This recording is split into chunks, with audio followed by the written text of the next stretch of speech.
এই জন্য দোস্ত, যে যাই করছো করো বাবা, অসুবিধা নাই, কোনো সমস্যা নেই। 8টা 9টাই বাজবে, 9টা 10টা বাজে যাবে। একদিন তুমি আমি সব এই পৃথিবীর অনেক হাসি কান্না, অনেক প্ল্যান প্রোগ্রাম পরিকল্পনা, অনেক স্বপ্ন, অনেক ইচ্ছা আকাঙ্ক্ষা, এগুলাকে দুনিয়াতে রেখেই তুমি আমি আস্তে আস্তে ধীরে ধীরে সময়ের ব্যবধানে কবরে চলে যাব। কবরে চলে যাব। আমার মৃত্যু কিংবা আপনার মৃত্যু, কারো মৃত্যুতেই, নেককার মৃত্যু কিংবা নাফরমান মৃত্যু, কারো মৃত্যুতেই সূর্য চন্দ্রের গতি থামে না।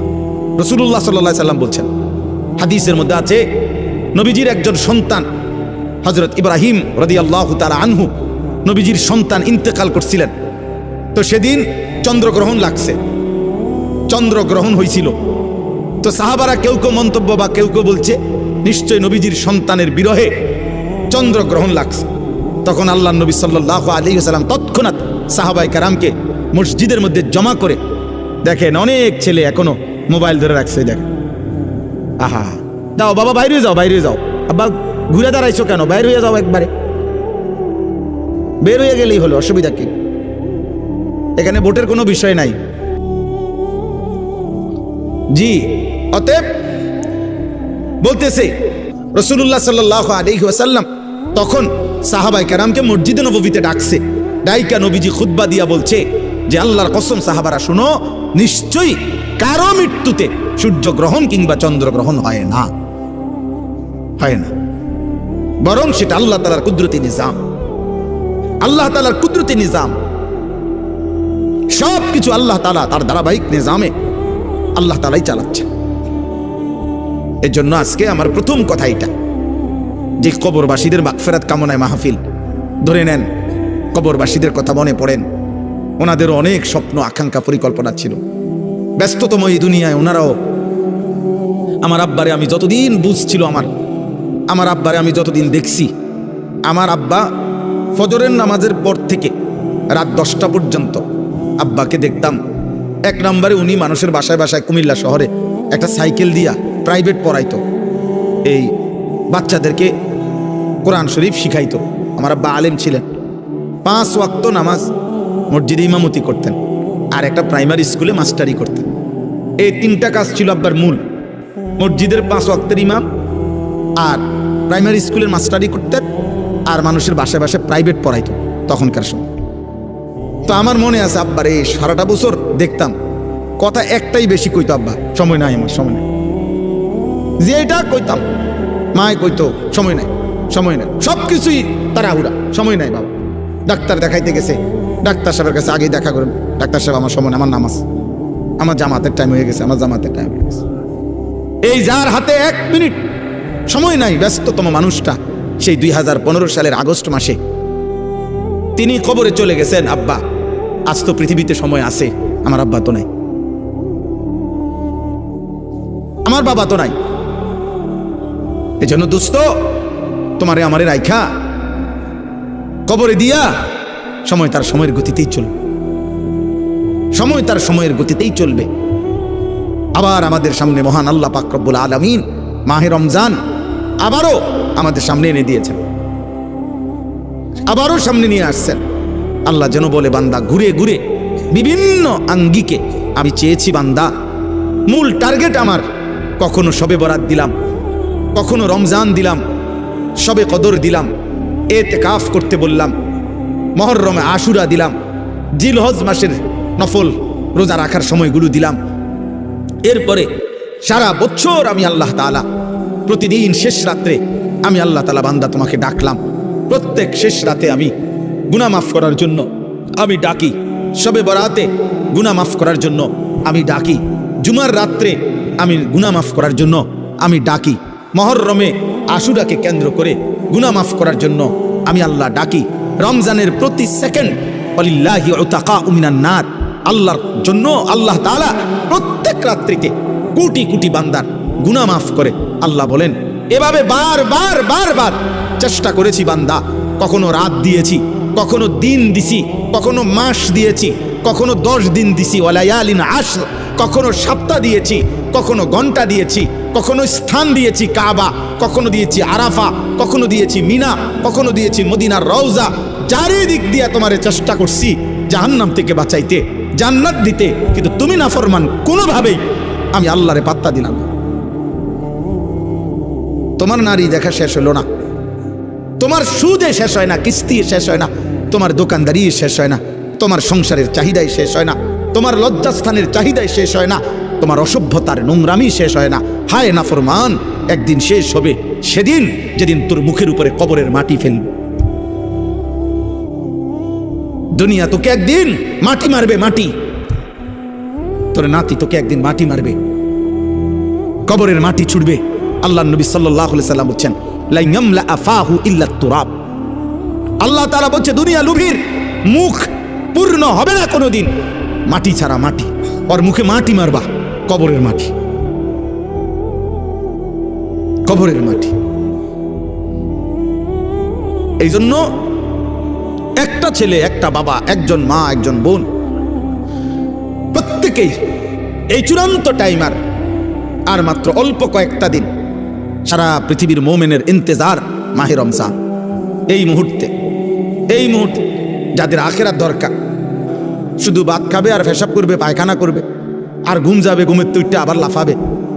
এইটা কোনো মানুষের বাচ্চা বলে না। এটা মানুষের বাচ্চা হলেও তার শিক্ষা আছে, দীক্ষা আছে, আদব আছে, আখলাক আছে, চাল চলন শেখানোর বিষয় আছে, সবকিছু ভিন্নতা। ওয়ালাকাদ কাররামনা বানি আদম। আল্লাহ তাআলা বলেন, আমি আদম সন্তানকে আমার সমস্ত সৃষ্টির উপরে সম্মানিত করেছি। ওদের সকল সৃষ্টির চাইতে ভিন্ন। মানুষকে গরু ছাগলের মতো না, বরং মানুষ ভিন্নতা আছে। তাকে আল্লাহ তাআলা সবকিছু শিখাইছেন। যেন নবী সাল্লাল্লাহু আলাইহি ওয়াসাল্লাম পেশাব, পায়খানা, ওযু, গোসল, আহার, নিদ্রা, হাঁটা চলা, খাদ্য খাবার, 24 ঘন্টা যা কিছু জীবনের একটা নিঃশ্বাস কেমনে ফেলবে, আল্লাহ নবী সাল্লাল্লাহু আলাইহি ওয়াসাল্লাম তাও উম্মতকে শিখাইছে। কারণ মানুষ শিখতে হয় কারো হাতে, মানুষ গড়তে হয়, নিজেকে সাজাইতে হয়, কারো তত্ত্বাবধানে নিজেকে গড়ে তুলতে হয়। এই জন্য আমি সব সময় বলি, অনেক ছেলে পেলে আছে, অনেক রসিকতা করে, দুষ্টামি করে অনেক মজা পায়। মনে করেন কোনো একজন বয়স্ক লোক, কোনো একজন আলেম, বা কোনো একজন দাড়ি টুপিওয়ালা মানুষ, অথবা কোনো একজন মা বোন পর্দানশীল, তারে একটা বিদ্রুপ করতে পারলে হে খুশি, যে দেখছ কইছি, হ্যাঁ হে মনে করছে আমি একটা বিরাট কাজ করছি, চালাকি করছি, একটা বুদ্ধিমানের কাজ করছি।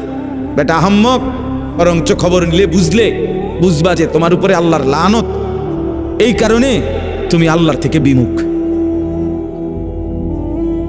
তোমার উপরে অভিশাপ মূলত।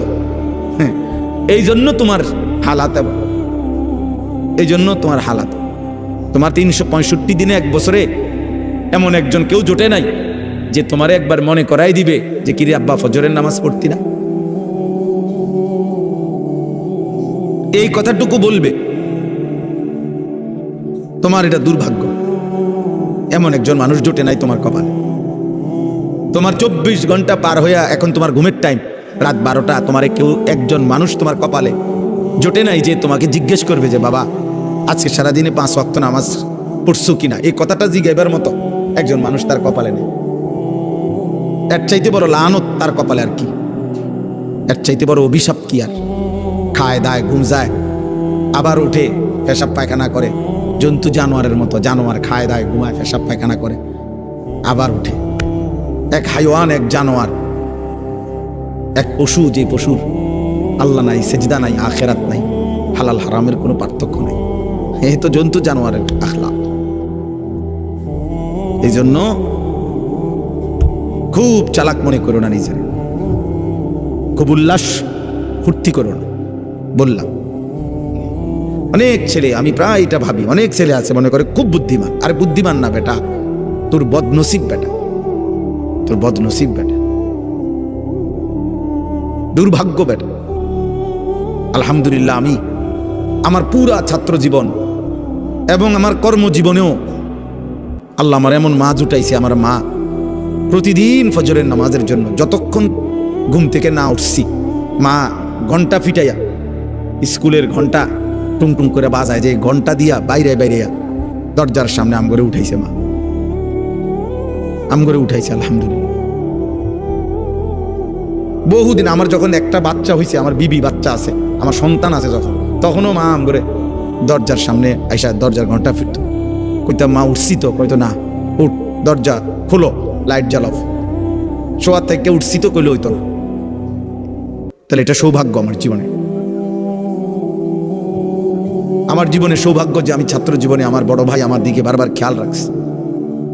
আমি চুল কাটে আসছি তো বড় ভাই হাত দিয়ে দেখছে চুল সমান হয়েছে না, বলছে আবার যাও। 3 বার চুল কাটাইছে, একবারে চুল, আলহামদুলিল্লাহ, বিনিময়ে ঠকি নাই। এজন্য সবাই মিলে এটা ভাবা দরকার। ছেলেরা, কারোর জন্য কেউ আটকায় না। আমি আবারও বললাম, তুমি নষ্ট হইতে হইতে ফচ্চা যদি গন্ধ ছোঁড়ে, নারী দেখতে দেখতে, উলঙ্গ ছবি দেখতে দেখতে, অশ্লীল দৃশ্য দেখতে দেখতে, বেহায়াপনা, অসভ্যতা, মদ, জুয়া, বন্ধুদের অসৎ আড্ডা, নোংরা কথাবার্তা কইতে কইতে ফচ্চাও যদি যাও, গন্ধও যদি ছোঁটে, তোমার টাইনা ধরার মতো টাইম মানুষের হাতে নাই। মানুষ খুব ব্যস্ত, প্রচন্ড ব্যস্ত, মানুষ সবাই ব্যস্ত।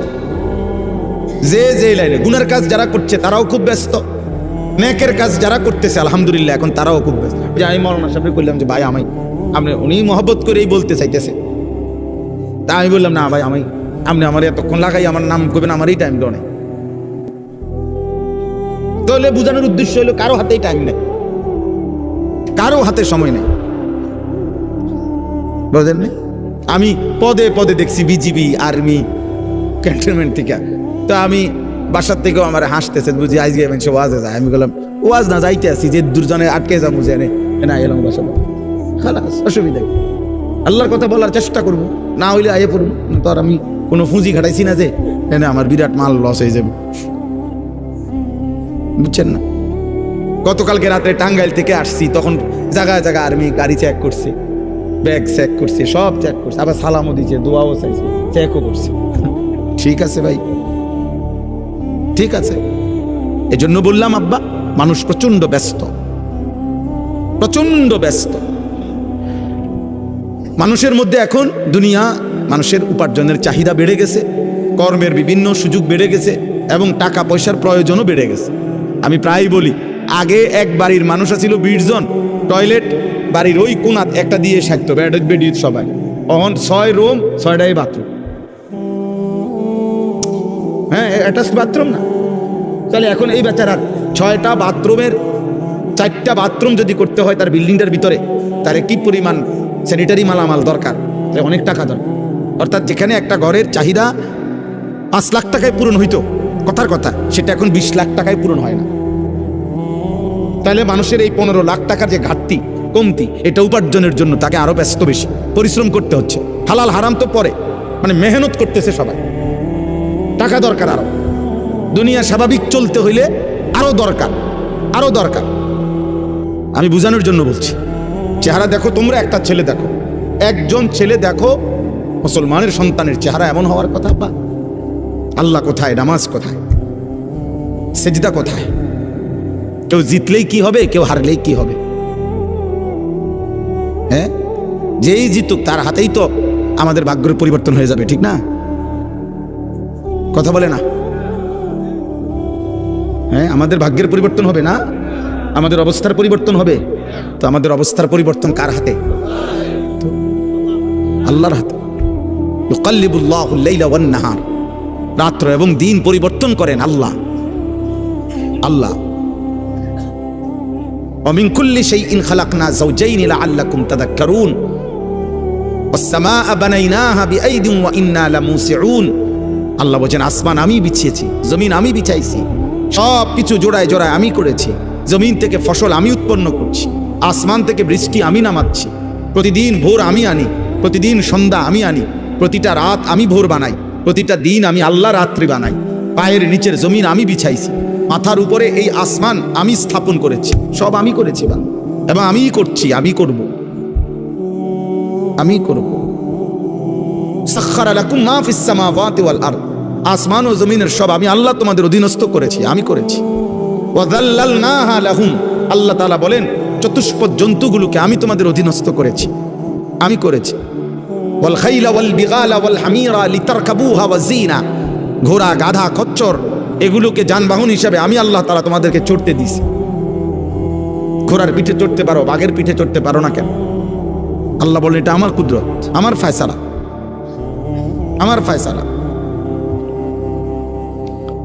আমাদের প্রত্যেকের উচিত, আমার কাছে একটা কিতাব আছে ছোট্ট, ওই কিতাবের মধ্যে লিখছেন আরবের একজন বিখ্যাত লেখক, তিনি বলছেন যে হে আল্লাহর বান্দা, দুইটা জিনিস এক মুহূর্তের জন্য ভুলো না।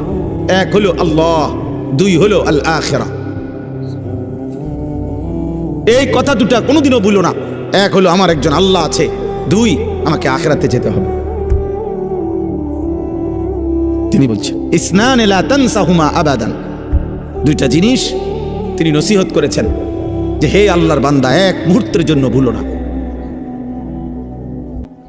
এক নম্বর হলো আল্লাহ জাল্লা জালালুহু, আল্লাহ, আমার আল্লাহ আছে।